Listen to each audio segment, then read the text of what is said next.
So before I start this video, I wanted to say that I might sound a little different in this video because allergies are currently kicking me incredibly hard, and it's difficult to speak normally. I also wanted to apologize for how my phone's camera picks up the screen. It's terrible and not readable, and I do apologize again. Now enjoy the video. So I have this computer that was given to me by my friend, and honestly, I don't really know if it works. I haven't done anything with it yet, except take the hard drive out. So, let's see if it works and attempt to install an operating system on it. Okay, first things first, power strip, power cable, video cable, VGA cable, and our display. Let's get it all set up. Okay, so now that we have all of this set up, and yes, I'm using a TV as my monitor because it's just what I have. I have on this flash drive here, Raspberry Pi OS, and we're just going to see if I can even boot into it.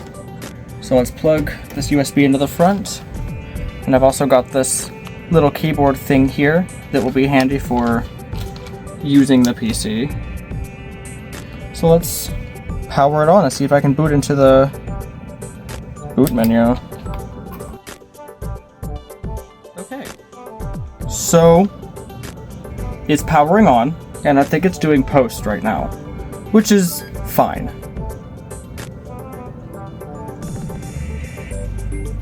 Alert, system battery voltage is low, it's angry, okay. F1.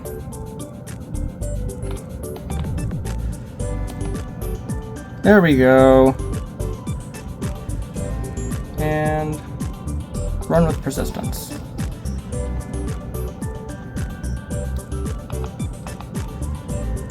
Maybe.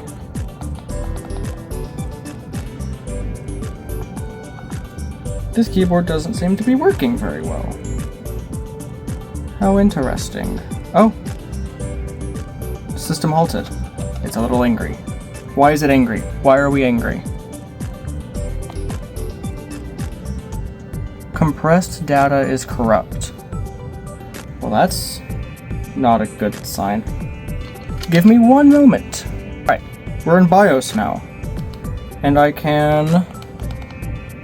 Wow. This BIOS is definitely a lot different than what I would be used to. Drives, security is what we need.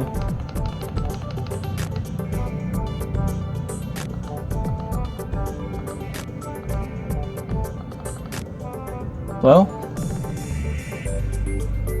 it doesn't seem like we can disable Secure Boot, if this computer even has it. Secure Boot is, I think, more of a recent thing, perhaps? Unless it's down in maintenance. No, it doesn't seem to be. Okay. Well, I guess let's change the boot sequence and see if I can move this one up. Press up, down, press U or D to change device order. Oh. Okay. Press escape to exit setup. Save and exit. It'll boot. And I think we'll get back to... Okay, pink. And run with persistence. Maybe. Perhaps. It at least recognizes the USB, which is a good thing. That does help. But, oh, nope. It still says XZ compressed data is corrupt. It's a little angry. Okay, let's flash another drive and see if I can get that to work. Okay, so before we try anything else, I have this hard drive here that I think just has Linux Mint installed on it. So we're gonna plug it into the front here and see if I can boot into that. Maybe if I put this hard drive inside. Let's try it. To open this, along one side, here, there's this latch that pulls up, and the panel just lifts right off. Next, we need to disconnect the drive cables and pull out the drive by pulling this up, pulling this back, and out. And now we're going to put this drive connecting to this cable here and this port here. And I think we might just leave it like that because I don't have any mounting screws. And the original hard drive is almost the size of this disk drive. So maybe now it will boot. I'm absolutely hopeful if I can get these cables to go back in correctly, otherwise it'll probably get mad at me for having the drive gone. And we can pop the lid back on. Like that. How easy. Now that the drive is installed, the computer is now booting back up. Well, maybe. And now we can see if, hopefully, if this computer even works. Because honestly, I have no clue. And I'm just really hoping that it sees that hard drive in there. No boot device available. Oh, great. Let's F2 and go into setup real quick. That way the computer stays on. I think on this drive here, I think I have something bootable, but I'm not entirely sure. So we're just gonna plug it in and see what happens, because honestly, what else do we have to lose at this point? So maybe now the computer will boot. F1, no boot device available.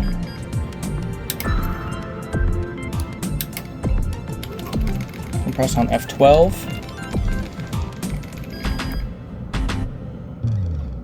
Maybe. Okay.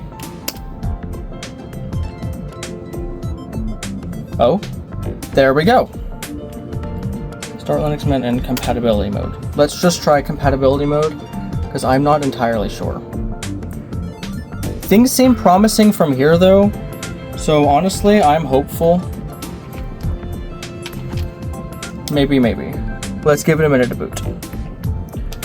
And instead of booting, it instead gave me this screen, which makes me think perhaps the USBs on the front aren't very good. Let's try the back ones. Alright, we've got it plugged into the back. Let's retry boot and just hope that we can actually get somewhere.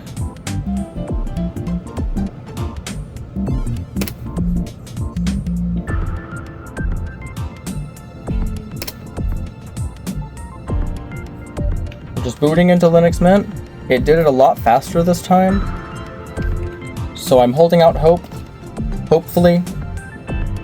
You never know. This computer's incredibly old, so maybe it'll be better. Who knows? The flashing cursor is kind of a good sign. We'll see.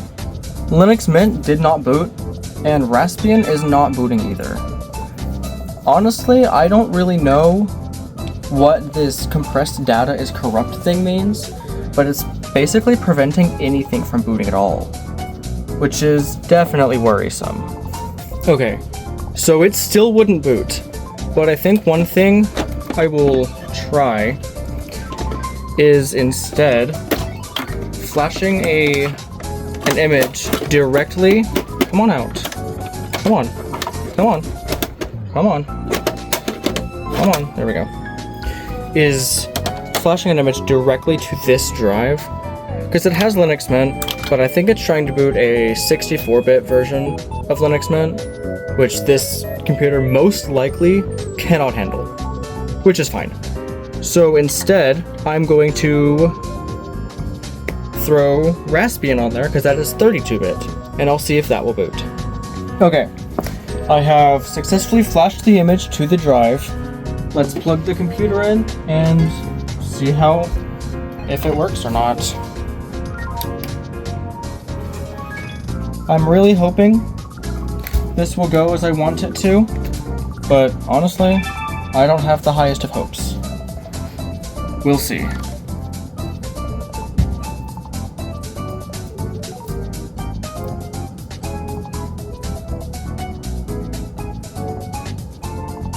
Okay.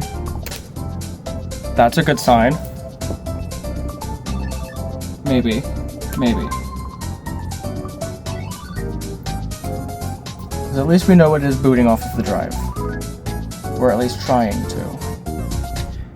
Okay, I don't think this is going to work. That's kind of sad. On a complete and random whim, I decided that maybe pulling some RAM would fix it. I pulled a single 2 GB stick out, and it started booting. So I guess maybe it had too much RAM in it or something. Who knows? But with only 6, it seems to be booting perfectly fine. Which joys me. Yeah, it is working absolutely perfectly.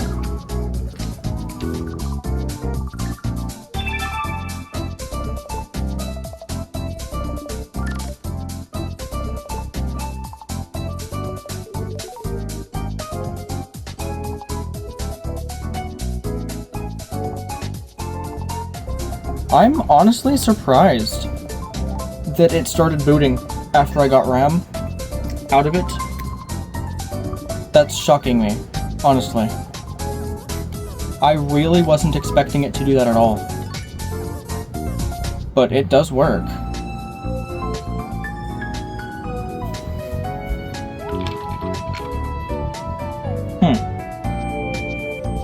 Well.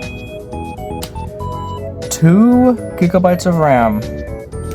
That's all that it took to get this computer to boot. Inside this computer is 6 GB of RAM, which is kind of overkill for running Raspberry Pi OS, but honestly, it doesn't matter, and oh, my resolution.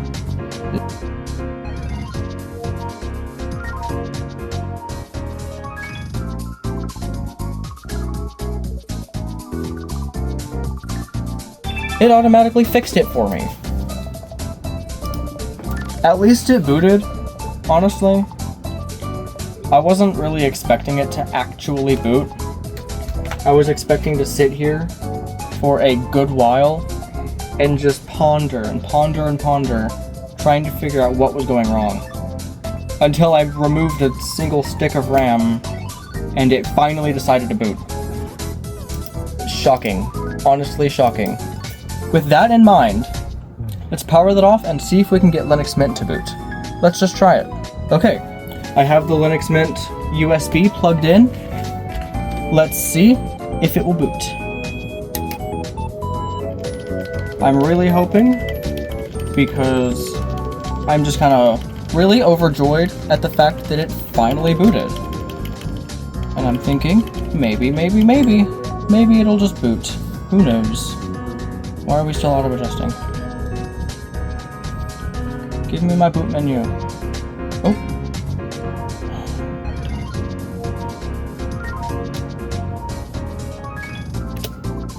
Okay. Let's try.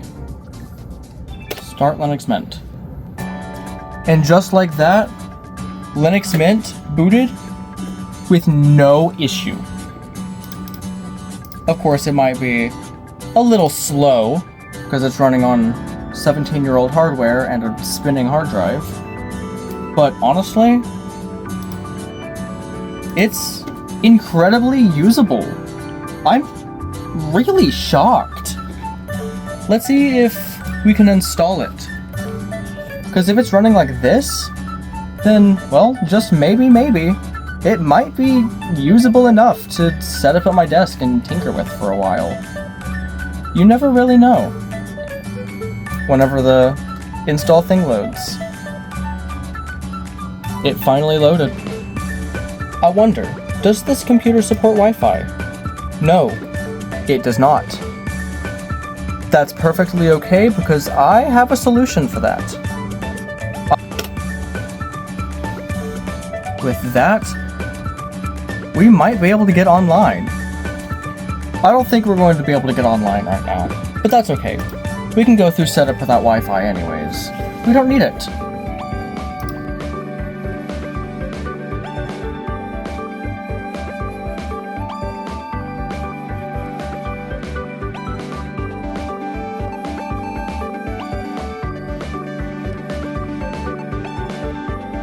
After 30 minutes, installation has finally finished. I had time to go and tidy all kinds of things. But it's okay, since now all we need to do is restart the system. And hopefully, it'll boot correctly into Linux Mint.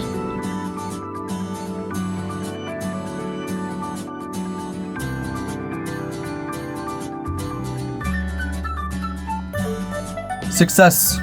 We've made it back to the desktop, and sound works. I just need to turn the speakers on this small TV all the way up. Otherwise, we won't be able to hear a thing. Grab my keyboard.